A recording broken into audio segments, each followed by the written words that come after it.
Wa haqqul basira yushhiduka wujudahu. Kalau engkau diberikan hakul basirah di atas hakul yakin, yushhiduka, dia akan membuka pandangan batinmu sehingga engkau tidak memandang kecuali hanya dia. Nah, kecuali engkau hanya akan memandang, yang dipandang siapa? Hanya dia. Inilah masalahnya. La tudrikuhul absar wa huwa yudrikul absar. Surah Al-An'am. Dia tidak dapat dicapai oleh pandangan mana saja. Dia yang dapat mencapai semua pandangan. Jadi kira-kira yang memandang saat itu siapa? Kita nggak ada. Nih coba didudukin pelan-pelan. Hakul basirah, ainul basirah. Di ainul basirah, engkau tidak melihat dirimu ada. Di hakul basirah, hatta dirimu, engkau lupa memandangnya. Apakah dirimu ada atau tiada? Ya, yang engkau pandang saat itu hanya Allah. Tapi Allah tidak dapat dipandang. Lalu siapakah yang memandang saat itu? Terus siapa yang memandang? Ini gak rumit Pak, ini sederhana aja ngajinya. Allah itu qadim, ada sebelum alam semesta. Qadim itu tidak berlaku waktu padanya, tidak berlaku tempat padanya, tidak ada dimensi saat itu. Gimana cara melihatnya? Maka tidak ada media yang bisa memandang Allah Ta'ala. Terus gimana? Siapa yang memandang saat itu? Itulah basic pengajian hikam dulu. Saya menjelaskan ada tauhid uluhiyah. Tauhid rububiyah ini bukan versi Wahabi. Ya, saya nggak mau tengkar dengan Wahabi. Dah cukup. Biar Wahabi jangan repot. Ya. Ini uluhiyah versi ahli dzauq, versi ahli tauhid, versi ulama sufiyah. Wa ahli sunnah wal uluhiyah itu, nih beda uluhiyah kita dengan uluhiyah Wahabi. Uluhiyah menurut ahli dzauq, ahli sufi, ahli tasawuf, menurut para wali-wali Allah, Allah memandang keesaannya dengan dirinya sendiri. Jadi nggak ada selain Allah. Kalau rububiyah, tauhid Rabb, pencipta, Allah menyaksikan keesaan dirinya dengan menzahirkan ciptaannya. Mudah toh? Nggak sulit? Maka si pencipta disaksikan oleh yang dicipta. Apa kata yang diciptakan? Ya Rabbi, wahai Tuhan, wahai penciptaku. Sekarang yang dicipta sudah tiada, hilang binasa. Kullu syai'in halikun, segala sesuatu binasa kecuali hanya wajahnya. Wajah toh, ya. Maka jika ada seorang hamba menyaksikan Allah, saat itu Allah memantulkan wajah rububiyah pada diri. Wajah itu yang memandang, tatapan. Kita kalau ngeliat orang, ngeliat mukanya apa ngeliat kakinya? Mukanya. Maka wajah ada dua. Allah itu lillahi wajhani. Ini bukan wajah begini, ini cuma istilah. Wajah itu saya terjemahkan tempat menatap. Objek yang ditatap, itu wajah. Jadi apa terjemahan wajah dalam ilmu tasawuf? Tempat atau objek menatap. Bisa nggak natap orang, tapi yang ditatap cuma telinganya? Nggak natap namanya. Maka jika hamba menatap, dia tiada dulu, zahirlah wajah rububiyah Allah. Baru dia bisa menatap wajah uluhiyah Allah. Gitu, baru bener antum ngomong wajah tu wajahiyah. Aku hadapkan wajahku lenyap dalam wajah rububiyah Allah. Kullu syai'in halikun. Wajahku hancur binasa. Yang hana wajah, yang ada hanya wajah Allah Ta'ala. Nah, yang dua tadi, ainul basirah tadi, itu wajah rububiyah memandang wajah uluhiyah. Ini yang kita sebutkan di awal kajian hikam juga. Man arafa nafsahu faqad arafa rabbahu. Wa man arafa rabbahu halak. Ya, siapa yang kenal diri, kenal Allah. Siapa yang kenal Allah, binasalah dirinya. Panaklah dirinya. Ini dia. Ini kaidah itu berlaku sampai ke sini. Lagi-lagi jangan dipandang ilmu ini dengan ilmu teologis, ilmu kalam. Ya, ini memandangnya dengan ilmu rasa. Minimal paham gak paham tasdik aja. Saya percaya aja lah. Gitu ya. Tapi insya Allah separuh dari kalam saya bisa dipahami. Ya, insya Allah. La adamaka wa la wujuduk. Ya. Jadi kalau sudah sampai di hakul basirah, engkau tidak lagi sadar dirimu ada atau tiada. Itulah terjadi pada orang yang sholat. Kalau sampai di makom ini,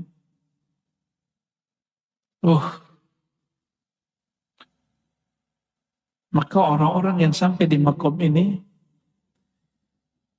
taat tidaklah dengan ambisi, terkena maksiat tidaklah perlu terlalu disesali sampai putus asa. Menyesal dalam pengertian tobat wajib, tapi menyesal dalam pengertian putus asa haram. Tuh hati-hati loh, nyesal. Menyesali dosa wajib, tapi menyesali dalam pengertian berputus asa haram. Nah, wali-wali Allah itu, ini yang akan kita tiru. Mereka kalau taat itu nggak nafsu. Jadi kalau pergi ke Masjidil Haram itu jangan nafsu, umroh lagi. Kapan lagi antum memberi kesempatan bagi orang? Coba kalau ada 1.000 orang kayak antum, orang Indonesia. 1.000 orang tiap hari mikir begitu. Tiap hari umroh. Itu bid'ah kata Imam Nawawi. Ya. Kalau nggak ketemu Nasim antum udah sebut saja kalau Pak Rozi bid'ah gitu. Bid'ah dalam bab adab, bukan bid'ah dalam fikih. Bab adab. Ya, mana adab kita? Ngasih kesebutan orang. Ya. Begitu juga kalau di Raudhah. Emang kalau nggak di Raudhah, antum nggak dekat sama Rasulullah. Hah?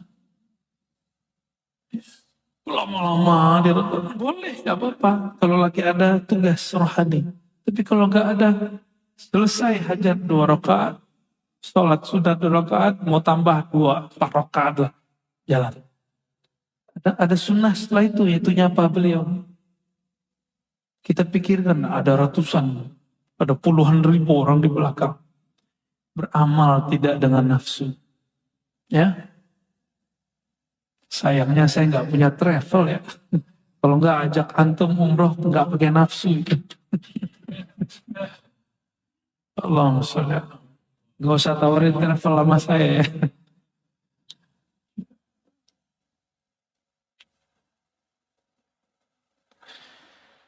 Oke, bagian itu aja dulu ya. Kalimat itu kemudian berlanjut di beberapa kitab hikam dikasih nomor. Kalau di sini masuk ke nomor 30 apa? Ya.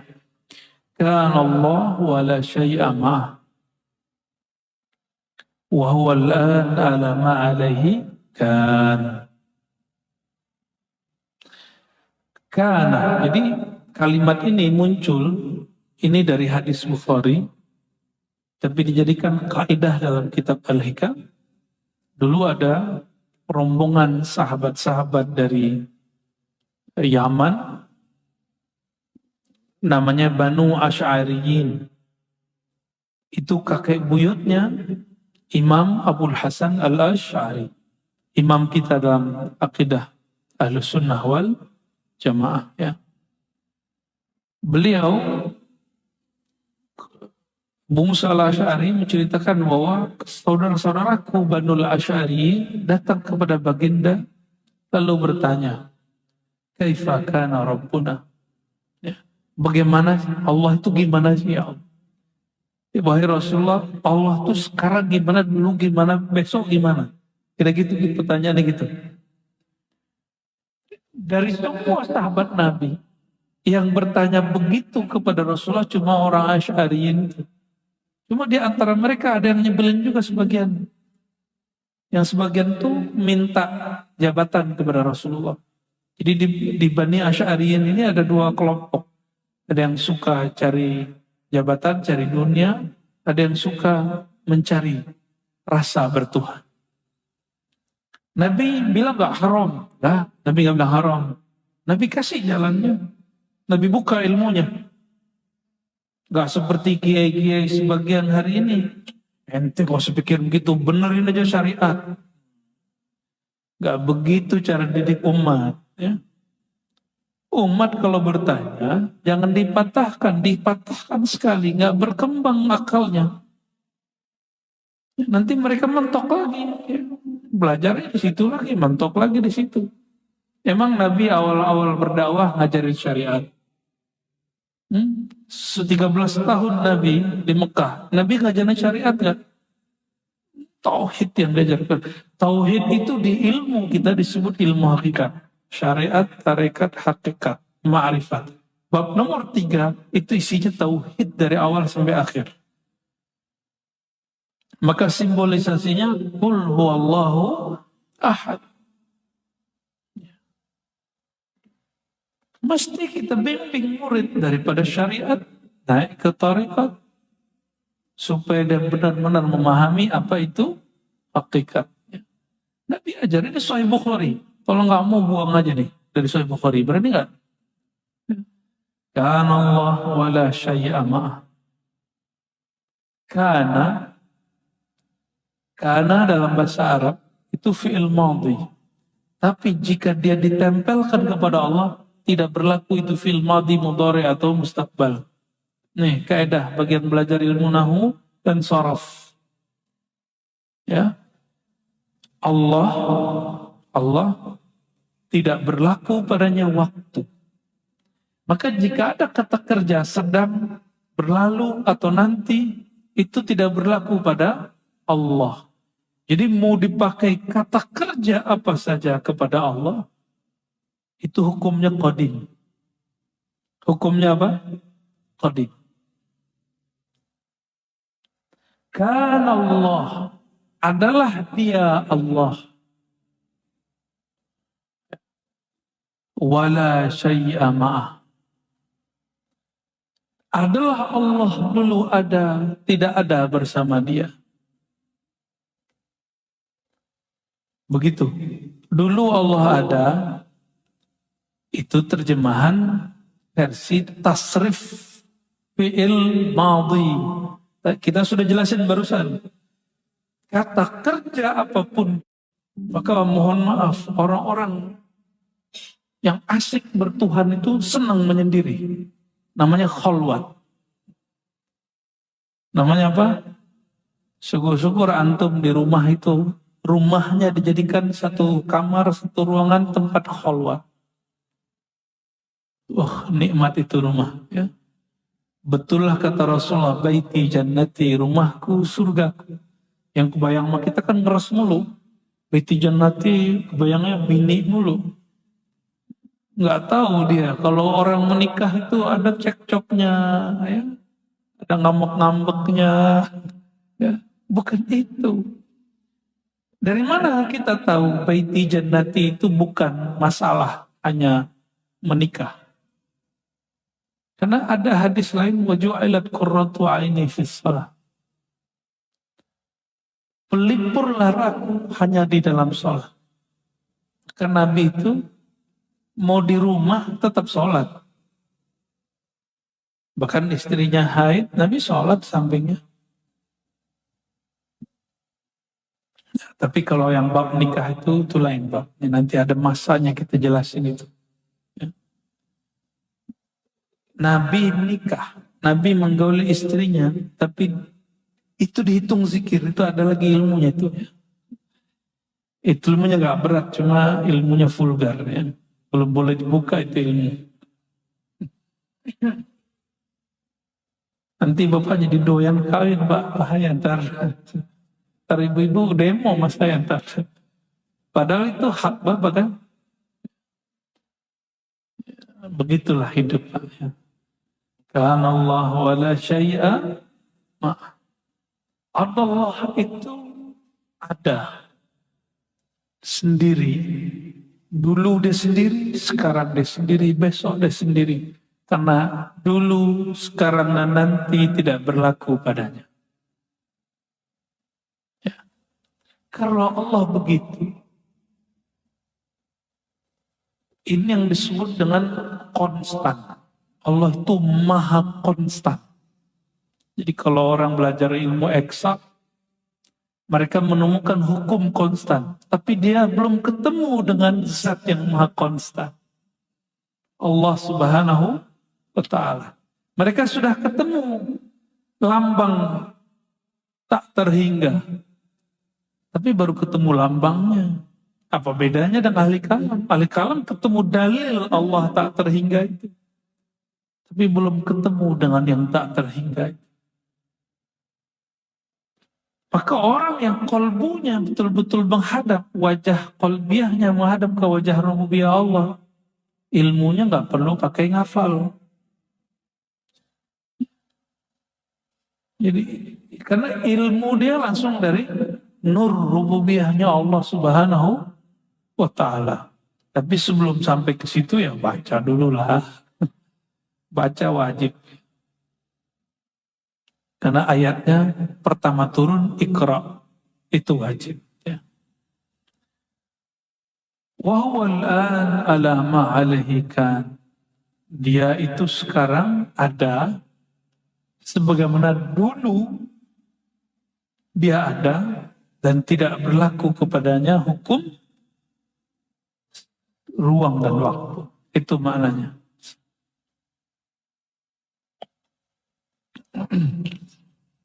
Saya mau tanya, yang disebut waktu itu apa? Detik-detik jam? Jangan-jangan jam kita beda nih. Jamnya berapa, Pak? Jam berapa tuh? Jam berapa? Oh sama. Loh, saya duduk satu, Pak. Duduk satu ya? Nah, dua-dua tuh. Ini jam, bukan waktu. Jam itu penunjuk waktu. Penunjuk waktu bukanlah waktu. Peta itu penunjuk jalan. Peta itu bukan jalan. Guru itu dalil bertuhan. Kalau buku itu tulisan tentang dalil bertuhan. Jadi dalil itu artinya apa? Penunjuk jalan. Tapi guru bukan Tuhan. Rasulullah itu dalil bertuhan. Tapi Rasulullah bukanlah Tuhan. Kalau ada orang mengatakan dirinya Allah, dia belum nyampe di makom hakul basirah, kita sebut apa tadi? Ente kurang ajar. Suul adab ente. Pakai baju presiden, nggak akan disebut presiden. Pakai baju wali kota, nggak akan disebut wali kota. Nggak usah gitu deh. Saya pakai baju polisi, saya polisi nggak? Enggak. Pakai baju doang. Nah, ada orang dipakaikan baju euforia. Itulah yang terjadi pada mereka-mereka yang mabuk dalam zikrullah, dalam ma'rifatullah. Nah, itu sebabnya mereka-mereka itu kena hukum. Yang menghukuminya wali juga. Di Al-Halal itu menghukuminya siapa? Wali-wali juga kok. Ulama-ulama yang mengerti Allah juga kok. Syekh Siti Jenar siapa yang hukum dia? Sunan Kali ya, pertimbangan dari beliau. Dan itu hukumnya wajib pada wali. Kalau ada orang begitu, dia ada wali yang wajib menangani masalah itu. Gak boleh dibiarin. Al-azminah hahuna umurun wahmiyah. Begitu kata pensyarahnya. Waktu itu sebenarnya wahmiyah. Waham. Apa terjemahan waham, Bu ya? Bu ya Asfi. Serius nih, bukan ngetes ini. Ini terjemahannya bingung kita nih. Wahmiyah itu terjemahan Indonesianya yang cocok apa? Abstrak. Waham. Waktu itu waham.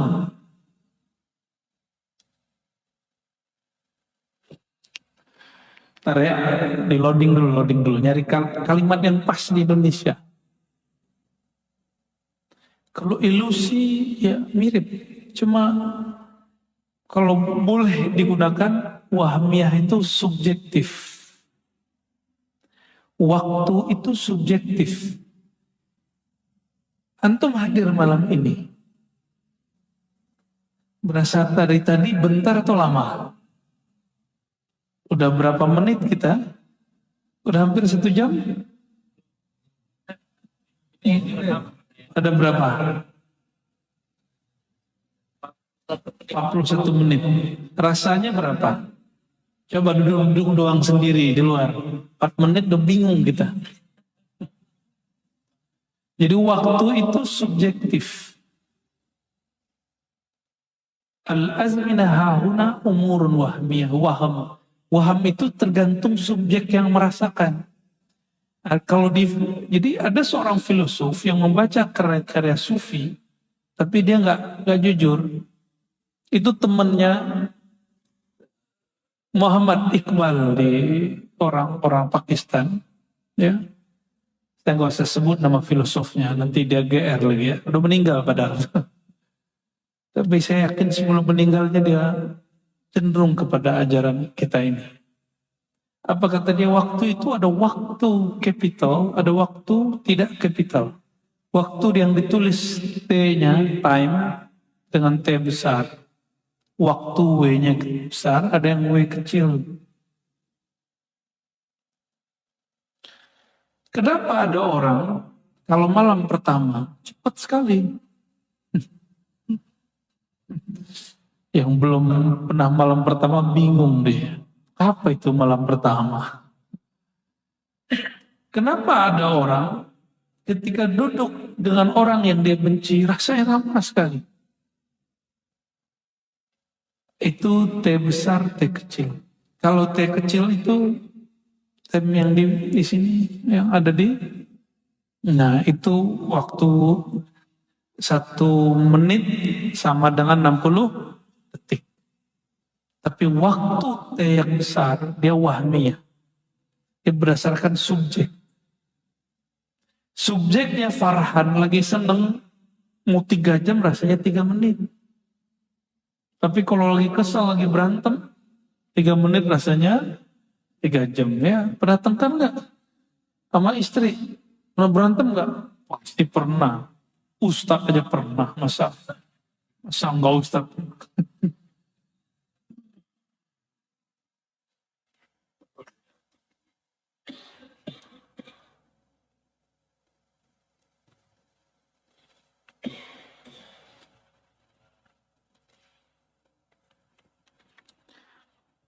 Allah dulu sendiri. Sekarang gimana? Berarti kita ini makhluk tidak layak disandingkan dengan wujud. Itu maksudnya. Berarti sholat antum itu layak nggak disandingkan dengan Allah? Orang yang sudah mengerti bab ini, kata Syekh Abdul Qadir Jilani, ya, dia tidak lagi pantas menyebut dirinya ahli ibadah. Nggak pantas lagi. Maka dia sholat itu bukan lagi karena ibadah. Dia sholat itu karena dia berterima kasih kepada Allah Subhanahu wa ta'ala. Tanda syukur. Ekspresi senang.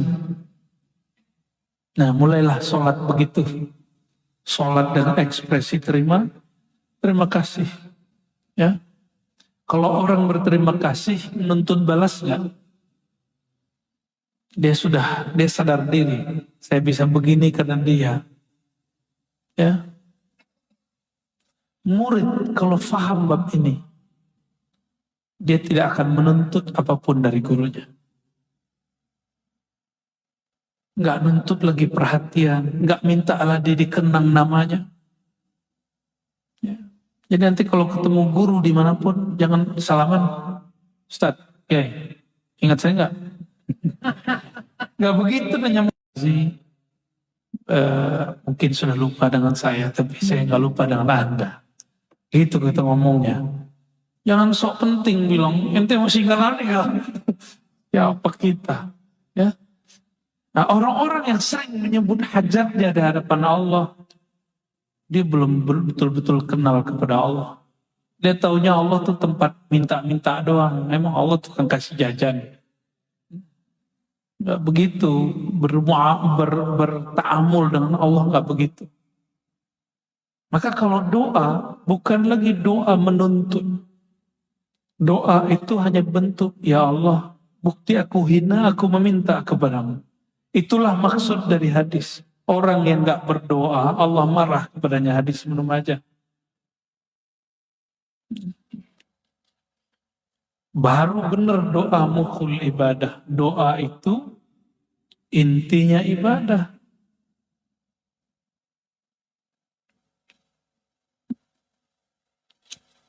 Mungkin gak minta kepada yang gak dikenal.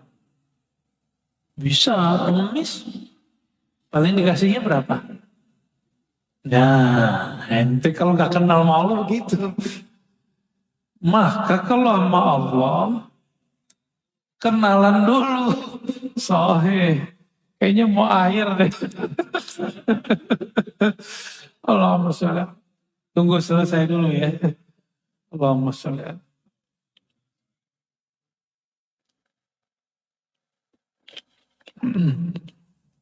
Pesan Pak Dokter mas saya harus banyak minum.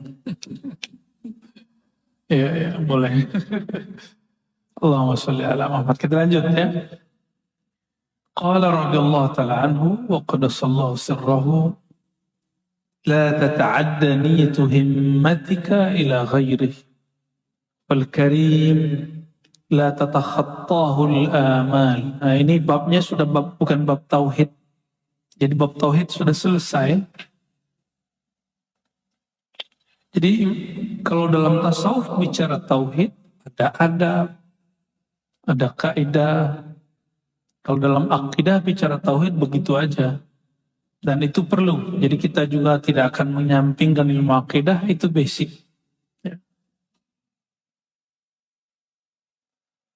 La tata'adda, janganlah engkau tata'adda niyatu himmatika,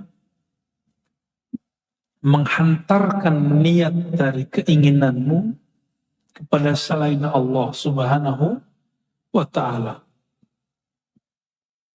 Fal karim la tatakhattahu al-amal. Karena Allah yang maha karim tidaklah dapat digores, disentuh oleh angan-angan. Paham gak maksudnya? Belum paham ya? Nah, itu kan terjemahan harfiah. Sekarang kita masuk ke terjemahan maknawi. Kalau sudah kenal Allah, jangan lagi pernah nyantolin hati kepada selain Allah. Itu maksudnya. Kalau nyantolin hati kepada selain Allah, siap-siap nanti gampang tersinggung. Gampang baperan. Gampang emosi. Disinggung dikit ngamuk. Dicolek dikit namanya, nantang langsung. Maka mohon maaf, coba lihat hari ini. Ustadz-ustadz, penceramah-penceramah yang buat konten YouTube. Saya perlu ulangi berkali-kali, sampai hari ini saya tidak punya channel YouTube pribadi. Ya. Jadi kalau yang antum lihat itu kreasi orang-orang aja tuh. Ya. Ada yang benar, ada yang nggak benar ya. Terserah mereka lah. Allah maha melihat, maha mendengar ya. Saya doakan baik-baik aja. Ya, ada yang protes sama kita, murid kita ya. Mereka kan dapat duit dari monetize. Buya kan nggak dapat. Jawaban kita sederhana. Kalau ada orang dapat rezeki karena ceramah saya, alhamdulillah. Berarti saya ini kaya. Karena asbab saya orang dapat duit. Ya, alhamdulillah. Repot amat hidup. Senang gak jadi orang kaya? Senang ngasih-ngasih orang. Ya. Nanti kalau antum bersikap lebih baik dari sikap saya itu, nanti di akhirat nggak tahu-tahu kok begini, tiba-tiba ada bantuan, senang. Saya pernah ke satu tempat, saya nggak kenal orang-orangnya, tapi ketika kita turun pakai sarung, jadi orang curiga nih kayaknya ustadz ya. Dilihat-lihatin yang di handphone, oh sama. Ya, kita makan nggak bayar, padahal makan itu banyak, satu rombongan. Ya, padahal kita ngeliatin duit di dompet juga nggak cukup. Tahu-tahu ada yang bayarin. Siapa yang bayarin? Gak tahu siapa orangnya. Kata kasirnya, orangnya tadi udah pergi Pak. Dia tinggalin duit sekeplok. Nanti kalau lebih buat kamu. Kira-kira begitu. Itu terjadi. Jadi kita kalau juga baik kepada makhluk, Allah akan kasih fasilitas kita. Insya Allah. Al-Karim. Nah, maka di bawah qala al-Junaid. Al-Karim alladhi la yuhwijuka ila mas'alik. Al-Karim alladhi la yubali man a'ta. Al-Karim alladhi la yukhayyib raja' al-mu'ammilin. Karim, Allah itu namanya Al-Karim. Benar gak? Karim, tapi terjemahan Karim di dalam buku kebanyakan hanya Maha Mulia. Pada Al-Karim, terjemahan Imam Junaid adalah Al-Karim alladzi la yubali man a'ta, yang tidak memperhatikan siapa yang dia beri. Mau dia orangnya muji dia, mau orang patuh sama dia, mau muhibbinnya, mau mubghidinnya, pencintanya, pembencinya, dia beri. Itu namanya Karim. Kalau Allah pakai alif lam, Al-Karim. Kalau hamba, buang alif lamnya, disebut Karim. Sudah begitu belum? Hah? Belum, mata tangga aja sulit bener ya. Ya. Mata tangga aja kita sulit baik. Mau jadi Karim. Ya Karim. Bukan ya salam Pak, ya Karim. Maka biasain. Ini wajah-wajah nonton YouTube setiap hari ini. Kalau nonton channel siapa aja, kasih like. Subscribe. Ya, kasih Pak. Kenapa? Itu tanda kita mendukung itu Karim. Emang ribet amat sih, cuma gitu doang. Rezeki gak ketukar. Ya, rezeki gak ketukar. Dulu di Facebook ada unlike ya, sekarang masih ada kan? Masih ada. Seharusnya itu ditiadakan. Karena menghilangkan sifat Al-Karim. Ya. Al-Karim alladzi la yukhayyibu raja' al-mu'ammilin. Al-Karim itu orang yang atau zat yang tidak membuat putus asa harapan orang yang berharap. Kalau saya bukan Al-Karim, belum sampai di makom itu. Karena itu hanya makomnya Allah Ta'ala. Jadi itu sebabnya ketemu Allah antum gampang, ketemu Ustadz mungkin susah. Ya. Jadi kalau ketemu Kiai, ketemu Habib, ketemu Ustadz, ketemu sulit. Karena dia bukan Al-Karim. Kalau Allah Al-Karim, antum sholat 2 rakaat langsung ketemu. Kalau ketemu ustadz, ketemu rumit. Jangankan antum, kita aja mau ketemu guru kita sulit kok.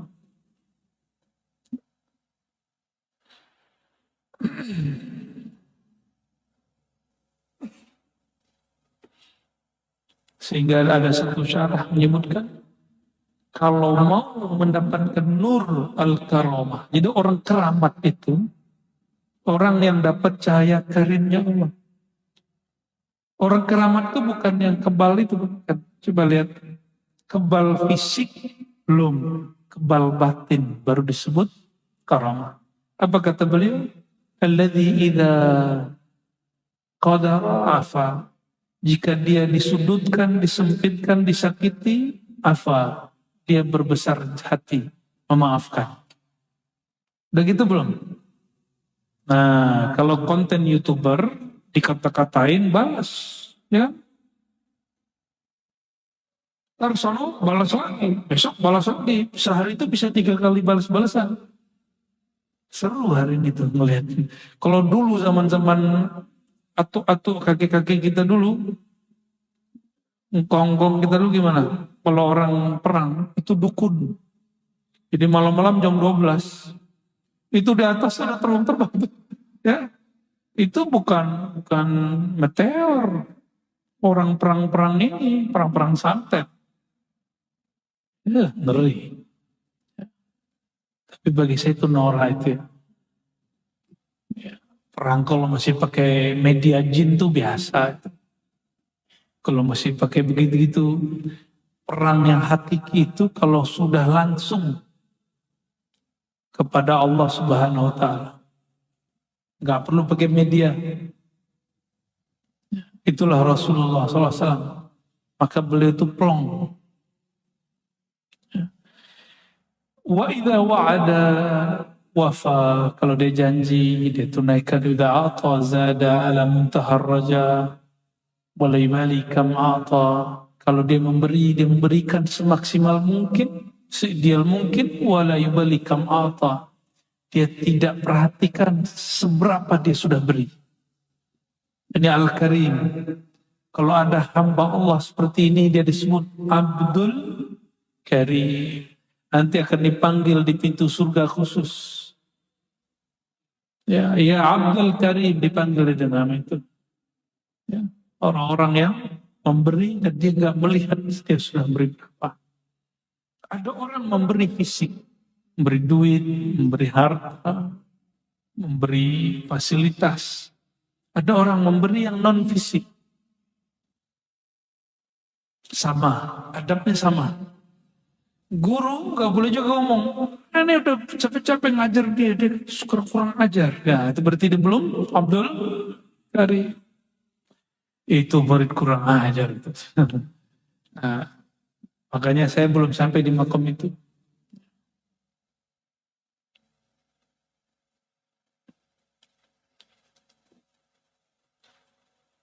Masih panjang kalimatnya ini, tapi kita cukupkan dulu. Ya. Cukup, Pak? Untuk malam ini maksudnya. Ya, sudah dapat 3 bab ya.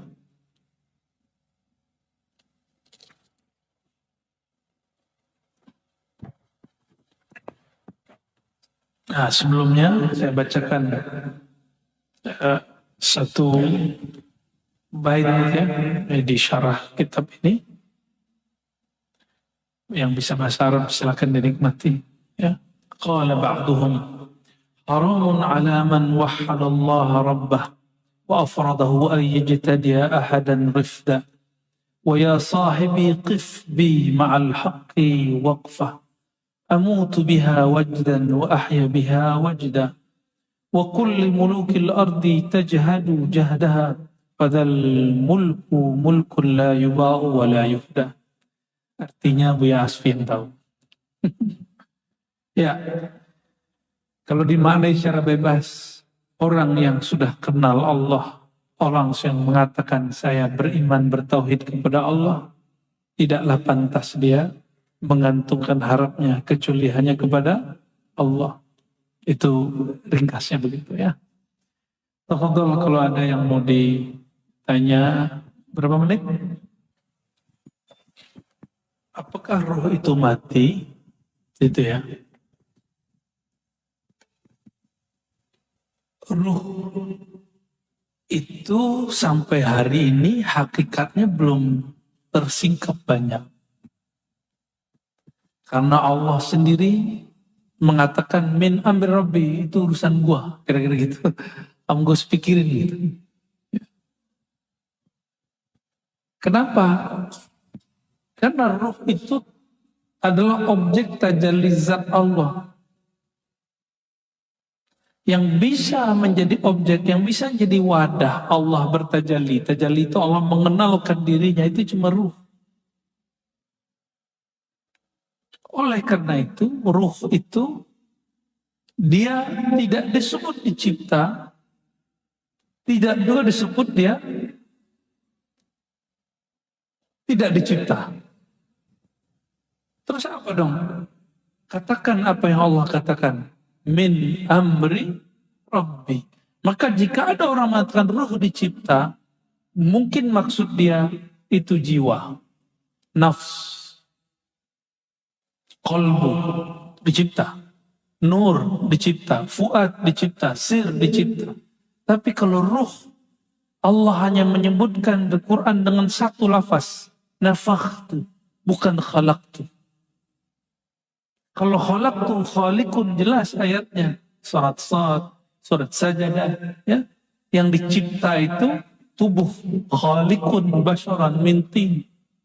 Tapi kalau ruh enggak. Aku hembuskan, begitu lafaznya. Bagaimana Allah menghembuskan? Itu urusan Allah, jangan dibayangin. Mulai membayangkan batil. Boleh batal, ya. Jadi ada dulu yang membantah saya, kamu kok bilang ruh tidak makhluk? Ya kan belum selesai saya ngomongnya. Ruh tidak makhluk, tapi juga jangan dikatakan ruh makhluk. Tidak makhluk, juga bukan makhluk. Gak bisa hanya Allah yang tahu. Kaidah kita maqalallahu, ini pakai kaidah yang sering dipakai teman kita di seberang nih. Maqalallahu wa rasuluhu, kalam Allah dan kalam Rasul. Kalam Allah cuma mengatakan min amri rabbi. Lalu yang kedua, nafakhtu fihi min ruhi. Cuma dua, amr, nafakh. Maka di Quran dibedakan khalq dan amr. Lahul khalqu, lahul amru. Beda dari ayat. Jadi kalau ada ahli kalam mengatakan ruh makhluk, dia terjebak memahami ruh itu di pikiran dia itu jiwa. Ruh yang kita maksud bukan itu. Ya. Kenapa bukan itu? Karena Allah belum buka dengan seterang benderangnya. Wa ma utitum minal ilmi illa.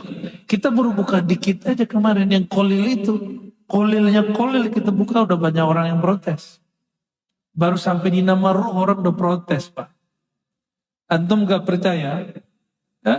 Syekh Abdul Qadir Jilani, Imam Sidi Ahmad Rifai, itu murid-muridnya nyimpen di kitab-kitab mereka dan dicetak terbuka. Katanya kalau ada orang, saya sudah belajar kitab tasawuf bertahun-tahun gak ketemu, berarti dia gak baca aja, gak talaki aja dari mursyid, dari syekh. Nama itu ada. Ya. Syekhah Hayat Faqih Al-Jailani, dia nulis Asma Syekh Abdul Qadir Jilani. Itu yang saya sebut tadi. Satu halaman lebih. Berarti dia sudah memulai membuka Ma'rifatul Asma. Itu nama apanya? Nama ruhnya. Ya. Nama tubuh kan selesai. Nah, karena dia dari hembusan Allah, bukan dari ciptaan Allah. Kalau ciptaan dia binasa, kalau dia amr, itu rahasia. Jadi sampai hanya di situ Allah membukanya. Ya. Nanti kalau kita buka lebih, nanti panjang lagi ceritanya, Pak.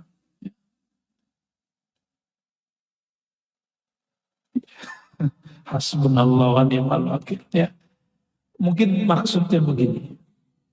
Kalau tubuh berpulang, ya, ruh masih ada enggak?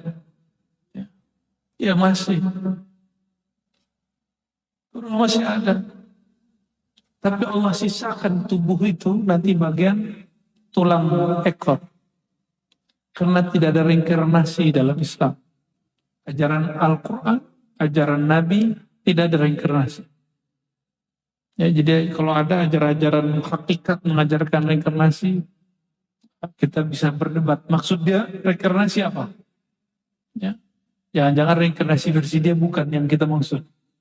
Nah, tubuh kita nanti diciptakan lagi dari tulang ekor itu jadi utuh. Ruh kita nanti balik situ. Karena ruh ini dia tidak akan masuk kecuali ke tubuh yang dulu dia tempati. Cuma bahannya sudah baru. Ekornya ekor lama. Ya. Itu sebabnya ada rahasia-rahasia sebenarnya di tubuh kita ini. Ekor itu kayak huruf kan ya. Nah, ilmu huruf nanti lagi, ilmunya sendiri lagi. Di tubuh-tubuh ini kita semuanya adalah huruf-huruf. Ya, wallahu a'lam bis shawab.